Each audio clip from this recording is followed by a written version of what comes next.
Hey y'all, as always, I'm looking for a replacement for my F-91, which is my daily driver. And I picked up another Casio model, the W96, this one, thinking it was more of a reference of something that is far too big. But it really surprised me as being somewhat wearable, even for people that like small watches like myself. It is certainly larger than the F-91, but it is in some ways more useful.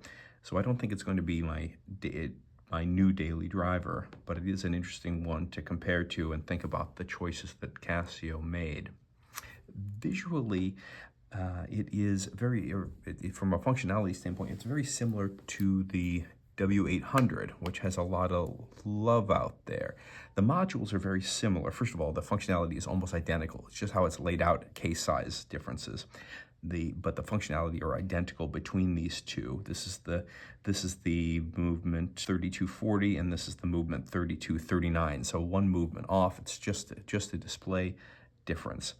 And if you look at them in the totality, this is a much better fit for me, for my preference, and for my 6.5-inch wrist, because it presents much smaller than the W800 does. If you look at the whole lineup of Casios, this is really a love child between the F201 that I reviewed previously and the W800. The W96 is about 1 millimeter smaller in all dimensions than is the W800. And this is about 2 millimeters smaller in all dimensions than is the W96. So really this is like 3/4 of the way to the 800. If Casio really wanted, there'd be room in between these two for another jump. The dimensions of these are also different in thickness. So this is a 13.5 millimeter thickness. This is a 12.5, and this is a 10.5. So this jump between a 13.5 and a 12.5 really hits a sweet spot in terms of what is useful to keep under a shirt cuff. Although it's only 1 millimeter difference, it really wears much thinner. And you can see that thickness difference, really probably the distance between, when you ever have a chance to hold these up, between the distance between the LCD itself and the front glass. This has quite a bit of depth here than does this one, which might explain one of the other functional differences between the W800 and the F96, the W96, which is this is 100 meters water resistance. This is 50 meters. And for me, that's a very reasonable trade-off. 50 millimeters is what I think is a sweet spot in terms of size and performance, that I'm not worried about it getting wet. The 100 meters, it's way above what anybody needs day in and day out. Nobody is scuba diving, snorkeling, whatever, down to that. So 50 meters is far and away the better size, especially if, you know, day in and day out, you're wearing this 365 days a year. You're benefiting from something that's 1 millimeter smaller every day.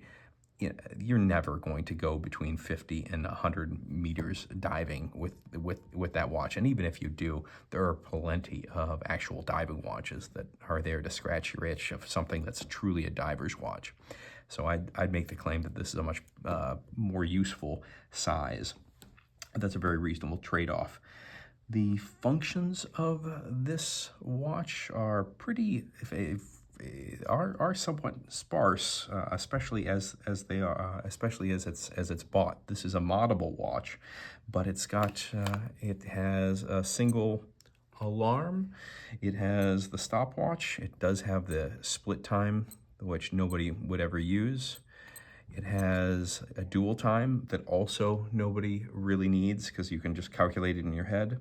And like I said, I know this is moddable, but the mods would add either a timer, and I make the claim that that something like the W214 has a much more useful timer, whereas this one doesn't. You would have to set it.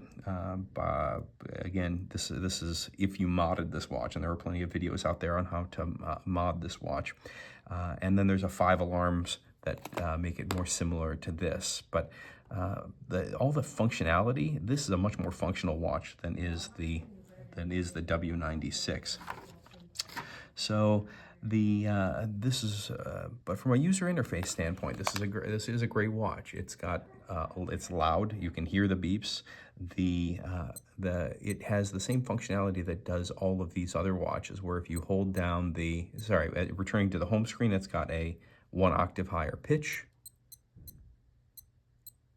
And if you were stuck into a mode and if you don't know where you are on your wrist and you're not paying attention, you can press the mode button and hold it down, and it will return to the home screen without you looking at it. That is great user interface, and these watches really benefit from that.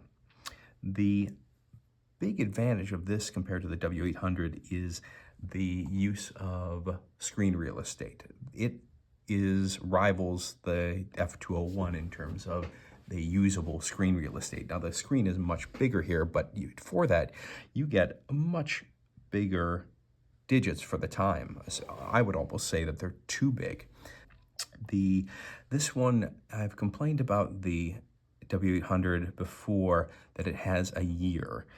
I don't need a year. This one has a year as well. Again, it adds nothing but extra screen real estate to take up and distract your eyes. It's not so bad in January, but I'm going to show an image of what it was like last month, and there you have the numbers, the digits, bleed into the first digit of the month in January. So it starts to look like a random string of numbers at a glance. It's really not helpful.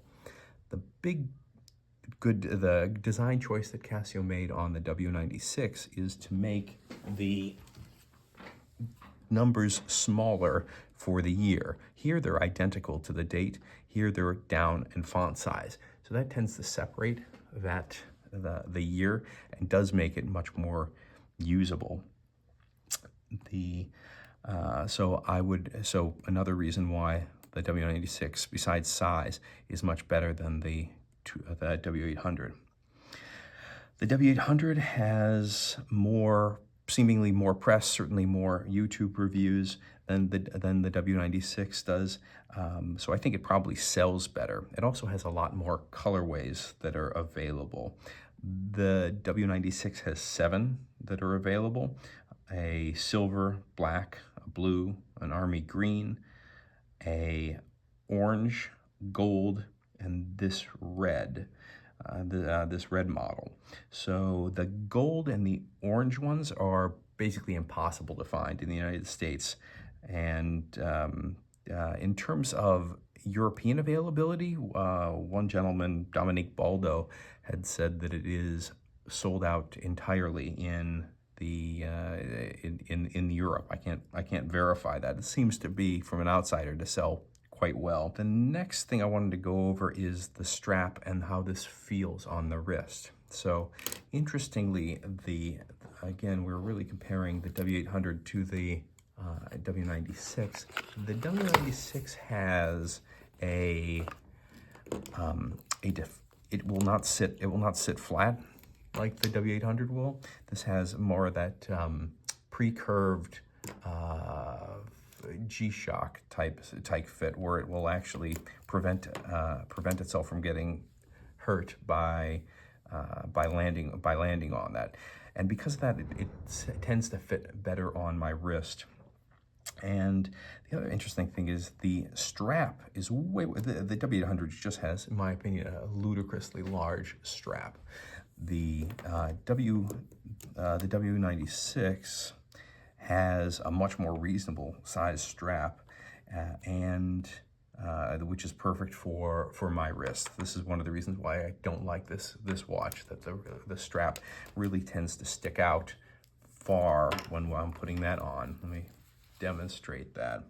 So the W800, that looks to me ridiculous to have that much strap just falling off there because the strap is so large. The W96, this is a much smaller strap, and it fits much nicer. with a very minimal amount of strap folding off of there. Now, the strap itself is, well, before I get into that, there's a reviewer, Tim Johnson, who will complain a lot about how the Casios are either one notch too small or one notch too big. That's exactly what I felt on many watches. But if you, so my F-91 is either one notch too small or one notch too big. This one tends to fit perfectly. So if you have a problem with the F-91 being too large or too small, or the W800 being too large or too small, both this one and this one, the F-201 and the W96, tend to fit right in the middle of that hole spacing. So if you've got a problem with it fitting there, so this is an example here of bad hole sizing. This what is this? The 1, 2, on the 5th hole of the W200. This is too tight, and if I go to the 6th of the W800,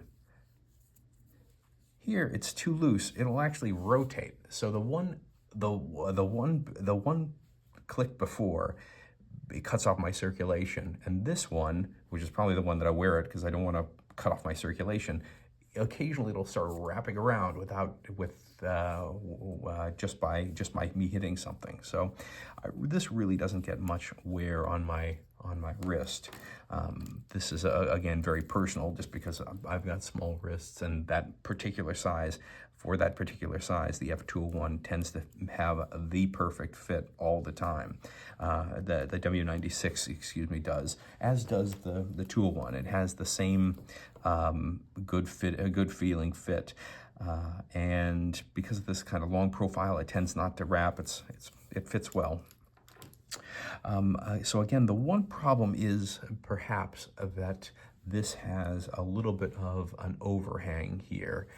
Much of that is because of the feel of this. Well, first of all, it loops around. Second of all, it has a keeper that is able to stick out.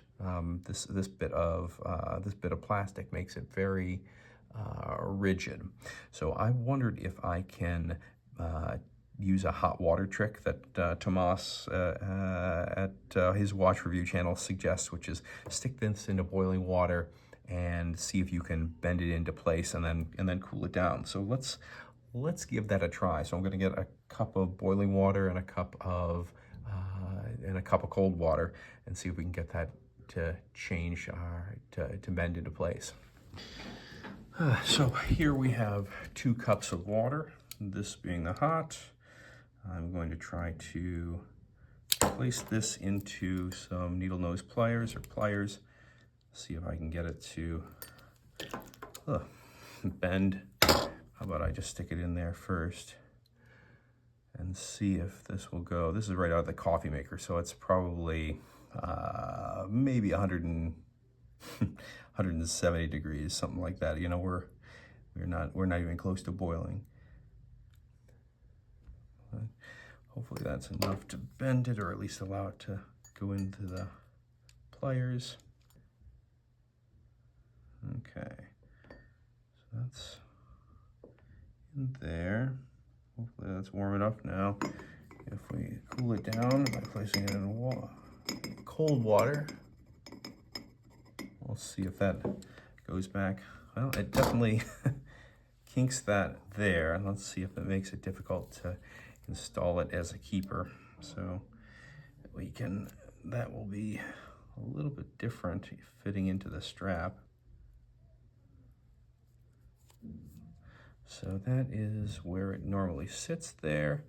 Here's where it goes down.